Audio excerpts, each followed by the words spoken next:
같이 살펴보도록 하겠습니다. 오늘 참 새해가 이렇게 밝았는데, 여러분 우리 새해에는 참 하나님이 생각하실 때 이 사람은 참 복이 많은 사람이다, 그런 사람이 되어야 되겠습니다. 예수님은 그 갈릴리의 조그마한 산에 올라가셔서 이 말씀을 제자들에게 주셨습니다. 복이 있는 사람이 어떤 사람인가. 그래서 예수님이 주시는 이 복에 대해서 제자들에게 가르쳐 주신 말씀입니다. 그러니까 이 산상수훈 말씀은 참 교회에 다니는 사람들, 또 예수님의 제자들이 들어야 된다는 것입니다. 그리고 또 이러한 복을 우리가 가져야 된다는 것입니다. 여러분, 이 갈릴리라는 이 동네는 참 흑암이 깊은 곳에 있었습니다.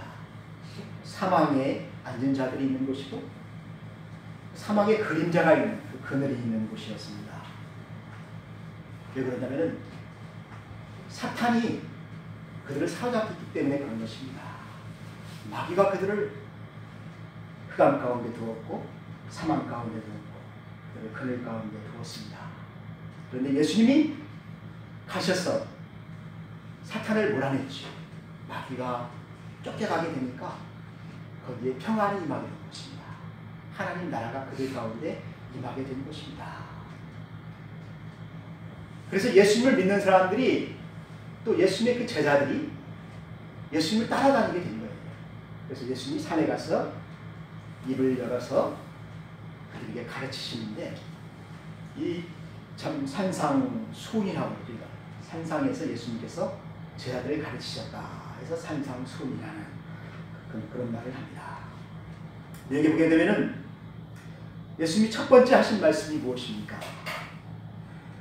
심령이 가난한 자가 복이 있고 또 심령이 가난한 자가 천국에 들어갈 것이다. 천국이 그들의 것이다 라는 것입니다. 여러분, 천국은 심령이 가난해야 들어갈 수가 있습니다. 여러분, 심령이 가난한 사람들은 어떤 사람들입니까? 내 영혼에 목마름이 있는 사람이에요. 갈급함이 있다는 것입니다. 여러분, 목마르올 때 참 그 물 한 컵 참 마시려고 그러죠. 물을 찾아서 그 헤매있죠. 얼마나 그 갈증을 많이 느낍니까?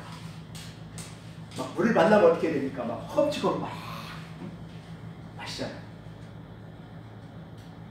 내 영혼이 그렇다는 것입니다. 여러분, 우리 육체는 물을 마시고 또 먹을 것을 먹으면 우리 육체가 어떻게 되면 건강해지죠. 우리 영혼도 마찬가지입니다. 내 안에 내 영혼이 있어요. 내 영혼도 먹지 않고 마시지 않으면 메마른다는 것입니다.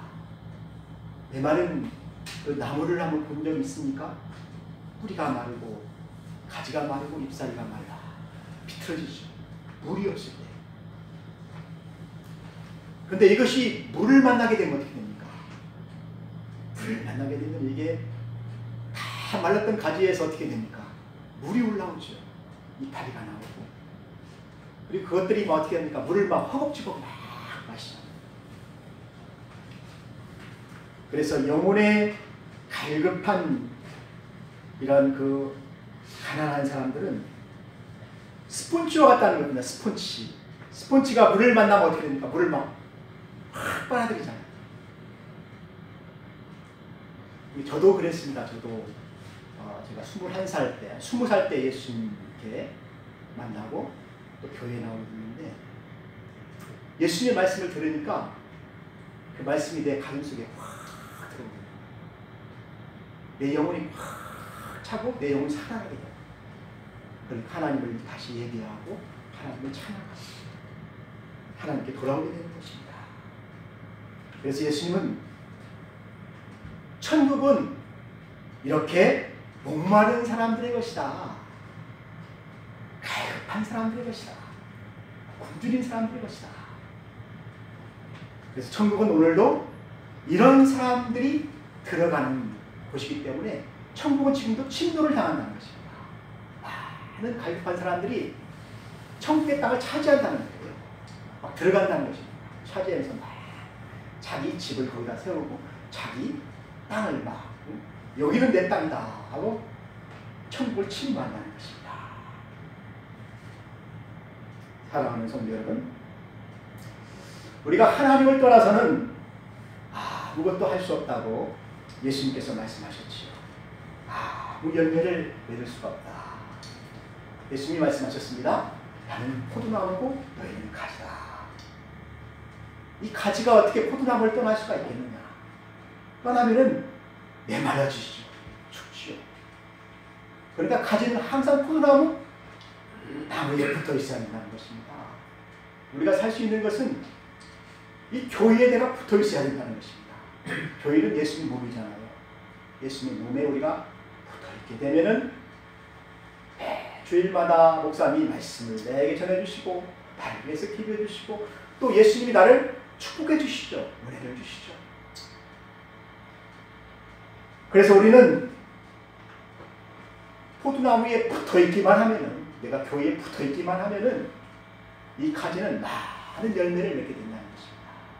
또 자라게 된다는 것입니다. 그런데 우리가 가지가 나무를 떠나게 되면, 교회를 떠나게 되면 아무것도 할 수 없고 점점점 말라진다는 것입니다. 사랑하는 성도 여러분, 그래서 우리는 하나님을 믿는 하나님의 백성들은 포도나무의 가지가 되어서 하나님의 사랑을 막 받아들이는 거예요. 하나님이 주시는 그 물을 막 마시는 거예요. 생수의 물을 마시는 거예요. 또 목사님이 주시는 그 하나님의 말씀을 듣는 거예요. 듣고. 그렇게 되면 어떻게 됩니까? 이 사람은 복 있는 사람입니다. 열매를 맺게 되기 때문에 복 있는 사람이라는 것입니다. 그리고 그가 천국을 차지할 것이다. 천국이 그의 것이 될 것이다. 그래서 이 구원받은 사람들은 심령이 가난한 그런 마음으로 천국을 사모해야 된다는 것입니다. 천국은 나의 것이다. 여러분, 그 당시에 이 가난하고 어렵고 힘든 많은 사람들이 예수님 앞에 나와서 어떻게 됐습니까? 그들이 평안을 받았지요. 은혜를 받았지요. 그래서 그들이 예수님으로 말미암아 구원을 받게 된 것입니다. 그런 사람들에게 또 오는 축복이 있는데, 두 번째 축복이 무엇이냐면 애통한다는 것입니다. 애통하는 자는 복이 있나니 그들이 위로를 받을 것이며. 여러분, 애통한다는 말이 그 자신의 죄로 인하여서 막 회개하는 것이요. 자기 죄를 안타까워하는 것이요. 여러분, 죄 가운데 살게 되면은 죄가 우리를 죽음으로 몰고 가게 되잖아요. 우리는 죄인입니다. 그러니까 우리가 참 심령이 가난해서 천국에 딱 들어가 보니까 하나님의 그 거룩하심을 보게 되는 거예요. 그 앞에 우리가 딱 서게 되니까 내 자신이 어떻게 돼요? 내 자신의 죄악된 모습을 보게 되는 것입니다. 여러분이 거울 앞에 딱 서게 되면 어떻게 돼요? 내 얼굴이 그 뭐 묻은 것들이 다 보이잖아요. 죄가 보이잖아요. 내 모습을 다 볼 수가 있잖아요. 그래, 우리가 천국에 들어가게 되면은 하나님의 그 거룩하신 말씀 있잖아요. 하나님 거룩하시잖아요. 그 앞에 서게 되면은 우리는 죄인입니다. 우리 죄가 보이는 거예요. 그래서 그 죄로 인하여서 이 사람이 애통해 하게 되는 것입니다. 왜냐하면 내가 이 죄가 있어서 참 하나님 앞에 나갈 수가 없기 때문에, 천국에 들어갈 수 없기 때문에 이 죄를 사해달라고 하나님께 회개를 한다는 것입니다. 여러분, 예수님이 비유하신 그 세리의 기도를 여러분들 잘 아시죠? 여러분, 세리는 죄인이었습니다. 하나님께 큰 죄를 지었어요. 그래서 세리가 성전에 와서 하나님 앞에 기도하는데 멀리 있어서 하나님께 가까이 갈 수가 없습니다. 왜냐하면 죄인이니까. 있어서 감히 눈을 들어서 하늘을 쳐다보지도 못하고 눈을 감고 땅에 푹 숙이고 하나님께 기도를 했습니다. 그가 뭐라고 기도했냐면 하나님이여 나를 불쌍히 여기소서.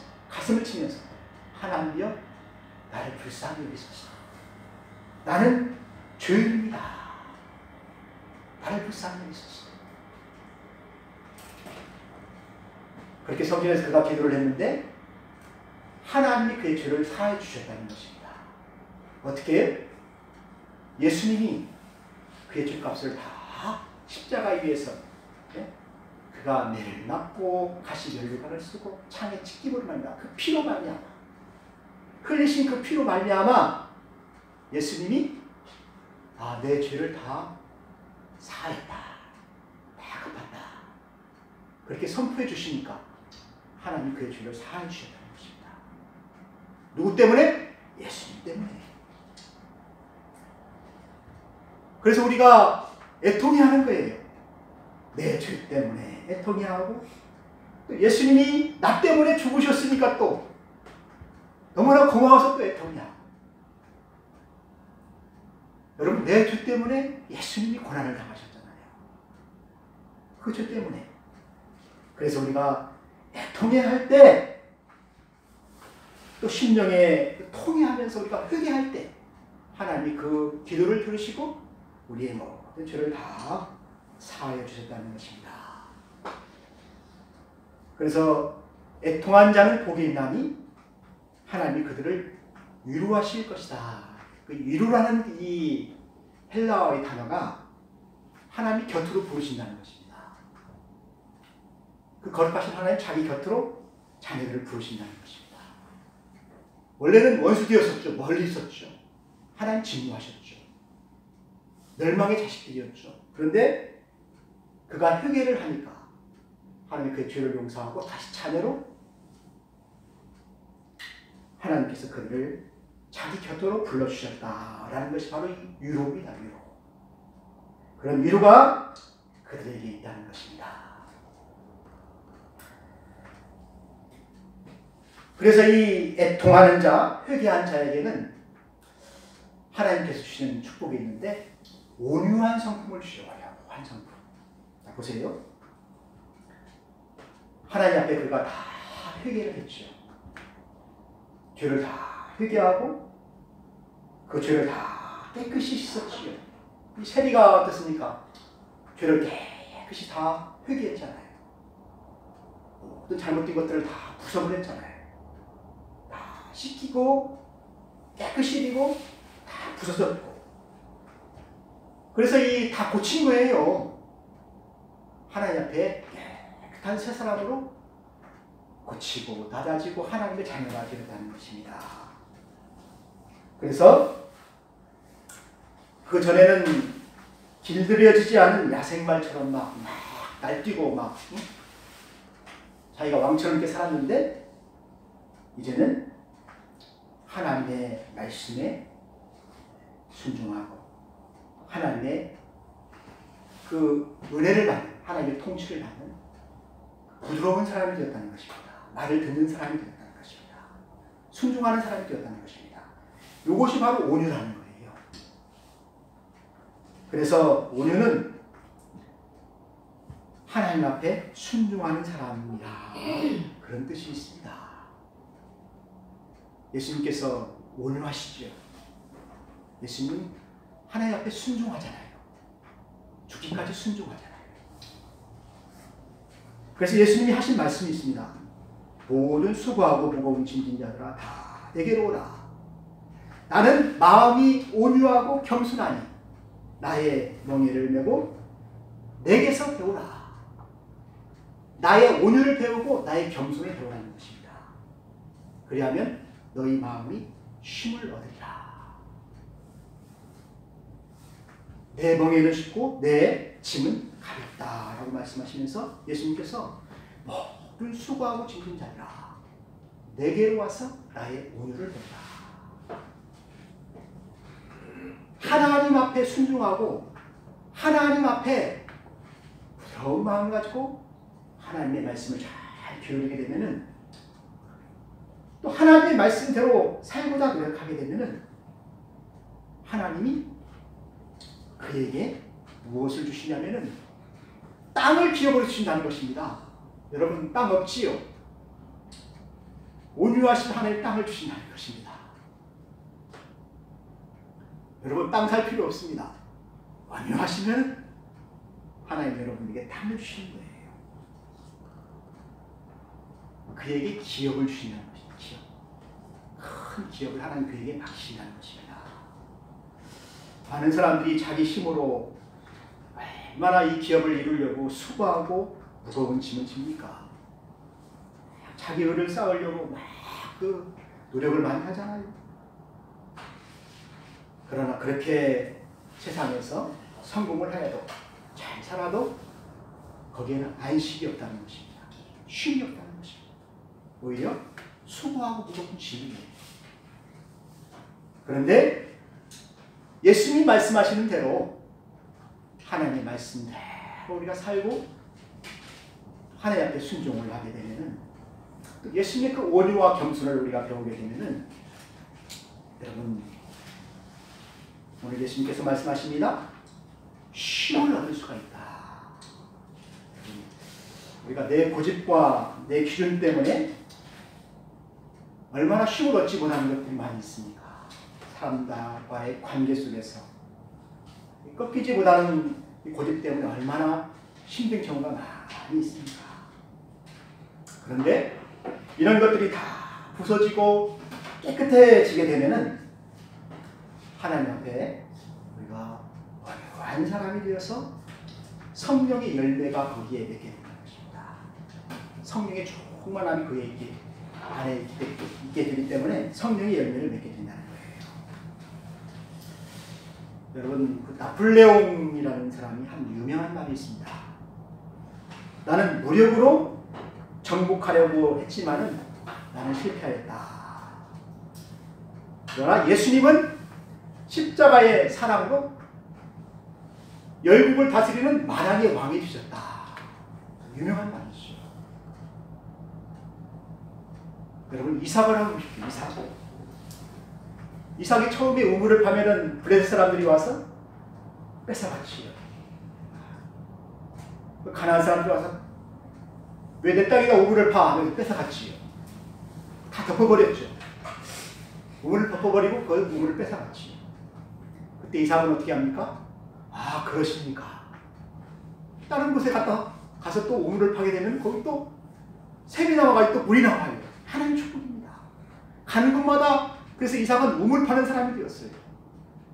여러분, 이 사막에서 이 우물이 얼마나 귀합니까? 재산이죠. 우물 하나가 있으면 양 1000마리를 먹일 수가 있잖아요. 우물이 재산이에요. 그래서 창세기에 보게 되면은 이삭이 어디까지 내려가냐면은 저 위에서부터 남방 그랄까지 내려가요. 우물을 계속 빼앗기면서 우물을 파게 되는 거예요. 이게 다 이삭이 판 거예요. 이삭이 파면 또 물이 나오면 또 그 블레셋 사람을 뺏어가요.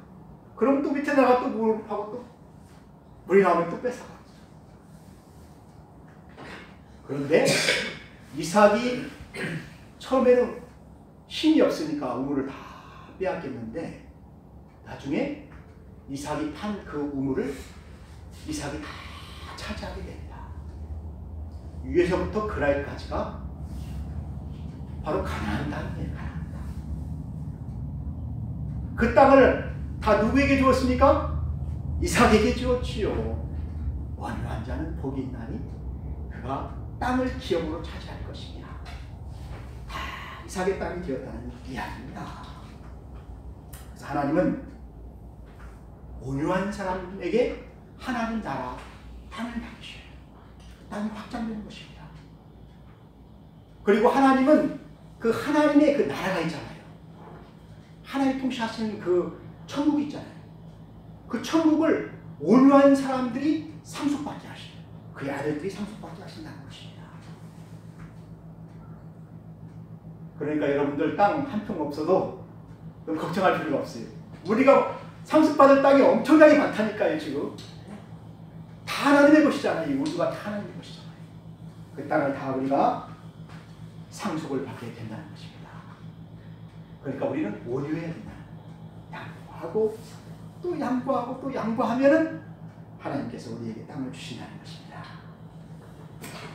여러분 7절을 한번 보세요. 7절에 긍휼히 여기는 자의 복이 있습니다. 긍휼히 여기는 자. 하나님으로부터 긍휼히 여김을 받는다. 여러분, 우리가 남을 불쌍히 여기면은 하나님도 나를 불쌍히 여기신다는 것입니다. 내가 다른 사람을 불쌍히 여기지 아니하면 하나님도 나를 그렇게 대하신다는 것입니다. 차갑게 대하신다는 것입니다. 여러분, 예수님은 참 양떼들을 참 불쌍히 여기시는 것 같아요. 양을 보시고 목자 없는 양과 같이 고생하는 것을 내가 저들을 불쌍히 여긴다. 그래서 어떻게 했습니까? 그들이 목자가 되어주었잖아요. 목자가 되어주고 그래서 양들을 고쳐주시고 또 먹여주시고 푸른 초장으로 인도하시고 쉴 만한 물가로 인도하시고 그래서 그 긍휼하심을 우리가 받게 된다는 것입니다. 사랑하는 성도 여러분, 우리가 하나님의 자녀가 된 것이 내가 잘나서 된 것이 하나도 없어요. 우리가 하나님의 자녀가 된 것은 모든 것이 다 하나님의 은혜라는 것입니다. 나의 나된 것은 다 하나님의 은혜인 거예요. 그러니까 우리가 이 은혜를 받은 사람으로서 다른 사람을 대할 때에도 또 원수에게도 우리가 용서하고 긍휼을 베풀게 되면은 하나님이 우리를 그렇게 긍휼히 여기신다라는 이야기입니다. 또 여러분 10절을 한번 보세요. 10절에 의에 줄이고 목마른 자는 복이 있나니 저희가 배부를 것이며 배가 나온다는 말이 아닙니다. 이게 여러분 배부르다는 말이 만족이죠. 만족. 깊은 만족이 거기에 있다. 여러분 여기에 나오는 그 의가 무엇입니까? 예수님은 율법이나 선지자를 폐하러 온 줄로 생각하지 말라고 그랬어요. 내가 율법과 선지자를 완전하게 하려 함이라. 그래서 예수님이 오신 목적은 이 의를 이루기 위한 것입니다. 예수님이 우리가 지키지 못하는 이 모든 율법과 선지자를 예수님이 대신 갚으심으로 말미암아 의를 이루신 거예요. 그래서 예수님이 우리의 의를 이루셨다라는 말이 성경에 있잖아요.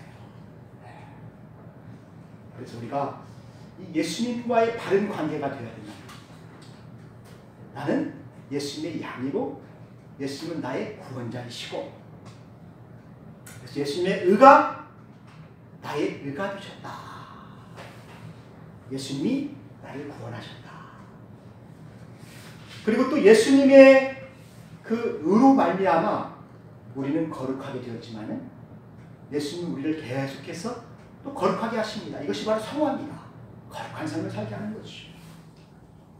이처럼 우리가 예수님 안에 있게 되게 되면은 거룩한 삶에 대해서 추구하게 되고 또 거룩한 삶에 줄이고 목마른 사람처럼 살게 된다는 것입니다. 그래서 하나님의 말씀이 그럴 때 꿀송이처럼 달게 된 거예요. 아, 내가 이 말씀대로 살아야 되겠다. 나도 거룩하게 살아야 되겠다. 그러한 사람들에게 하나님이 주시는 것이 무엇입니까? 깊은 만족이라는 것입니다. 배부름을 주신다는 것입니다. 또 9절에 보게 되면은 화평케 하는 자는 저희가 복이 있나니 하나님의 아들이라 일컬음을 받게 될 것이다. 하나님과 화평한 우리가 이제 화평케 하게 되니까 아, 저 사람들은 하나님의 자녀들이다. 하나님을 닮았다. 하나님 닮은 하나님의 자녀들이 와서 이 세상을 화평케 한다. 다투지 아니하고 많은 사람들을 화평케 한다라는 것입니다. 8절에 보니까 마음이 청결한 자는 하나님을 볼 것이다. 여러분, 구약에 있는 많은 선지자들 중에 모세는 하나님의 얼굴을 대면하여 보았잖아요. 또 다윗은 어떻습니까? 하나님 만났잖아요. 아브라함, 하나님이 친구로 이렇게 여겼잖아요. 마음이 청결한 자는 하나님이 가까이 하신다는 것입니다. 그래서 하나님을 보게 된다는 것입니다. 그리고 여러분, 화평케 하고 마음이 청결한 자도 중요하지만 우리가 하나님 나라를 위하여서 또 교회를 위하여서 핍박받고 박해받는 것에 대해서 이야기를 하고 있어요. 그 박해를 받고 너희를 욕하고 너희를 거슬려 모든 악한 말을 할 때에는 너희에게 복이 있다. 오히려 기뻐하고 즐거워하라. 하늘에서 너희의 상이 크다는 것입니다. 너에게 큰 상이 있을 것이다. 근데 이 최고의 복이지요. 마지막에는 하나님의 나라를 위하여서, 교회를 위하여서 내가 핍박을 받고 어려운 일을 당하고 순교를 하고 그러면은 하늘에서 큰 상이 있을 것이다. 기뻐하고 즐거워하라. 그래서 마지막에 예수님께서 우리에게 하시는 말씀이 너희는 빛과 소금이 되라 라는 말씀을 해주십니다. 여러분이 빛의 자녀잖아요. 빛과 같이 살아가는 것입니다. 온 동네를 환히 비추는 빛이 되라는 것입니다. 여러분, 빛을 감추지 말라는 것입니다. 여러분의 신분은 비추는 빛이기 때문에 사람들에게 비추라는 거예요. 착한 행실을, 여러분은 착한 행실로 사람들에게 비추라는 것입니다. 아, 하나님의 자녀의 삶이 바로 이러한 것이다. 우리 김준배 집사님 찬양 얼마나 좋습니까? 우리 이렇게 삽시다. 서로 사랑하며 삽시다. 빛의 자녀들로 하나님의 자녀 삽시다. 나 그 찬양을 들으면 너무너무나 기뻐. 그리고 여러분은 소금이라는 것입니다. 소금은 음식에 맛을 내는 것이죠. 우리 조건사님 참 그 간을 잘 하셔가지고 소금을 잘 넣어가지고 음식이 얼마나 맛있습니까? 그 맛이 있어야 합니다. 정말 모든 사람들이 칭찬합니다. 그 김치를 한번 보세요. 얼마나 맛있나. 그 빛과 소금이 바로 여러분의 정체성이라는 것입니다. 그래서 여러분은 서로 사랑하라는 것입니다. 여러분, 사랑하지 못할 때가 있지요. 그러면은 제물을 하나님 앞에 드리기 전에 그게 생각나면은 형제에게 가서 화해하고 와서 제물을 드리라고 예수님 말씀하셨잖아요. 왜 그렇습니까? 서로 화목하고 사랑하고 화평하는 것이 하나님의 뜻이라는 것입니다. 그렇게 하고 나서 예배를 드리라는 것입니다. 그리고 우리가 빛 가운데 계신 것 같이 우리도 빛 가운데 행하라. 그런 말씀을 주십니다. 사랑하는 성도 여러분, 여러분의 직분이 바로 빛의 자녀입니다. 이 빛의 직분을 여러분 숨기지 말고 올해는 빛의 자녀답게 가정에서나 교회에서나 직장에서 빛으로 사시기를 주님의 이름으로 축원합니다. 다 같이 기도하겠습니다. 하나님 아버지, 우리의 빛이 사람 앞에 비치게 하여 그대로 너희 착한 행실을 보고 하늘에 계신 너희 아버지께 영광을 돌리게 하라는 말씀대로 우리가 빛의 자녀로 살게 하여 주옵소서. 예수님의 이름으로 기도하였습니다. 아멘.